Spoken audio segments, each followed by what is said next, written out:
பா இன்னைக்கு சிக்கனா மட்டனா? பசங்களா அப்பா இன்னைக்கு கறி எடுக்கலடா. பா என்னப்பா?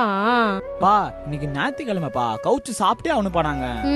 அப்பாவுக்கு போட வேண்டிய சேலரி இன்னும் போடல. இந்த ஒரு தடவை அட்ஜஸ்ட் பண்ணிங்க, அடுத்த தடவை கண்டிப்பா நான் வாங்கி தரேன். அண்ணா நம்ம சாப்பிட்றதே ஞாயிற்றுக்கிழமை ஒரு நாள் தான் நான்வெஜ். இப்போ அது கூட இல்லை. தங்கச்சி நீ தான் காசு சேர்த்து வச்சுக்கிறியா? அட நீ வேறண்ணே, என்கிட்ட ஒரு ரூபாய் இல்லை.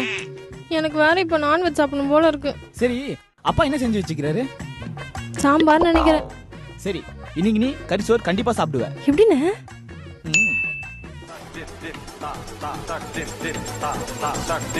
என்னண்ணே? மா இந்த வீடியோ பார்த்து கறி சோறா நினைச்சு கொஞ்சம் சாப்பிடுமா. சரி. இந்த போறப்பு தான் நல்லா ருசிச்சு சாப்பிட கிடைச்சது.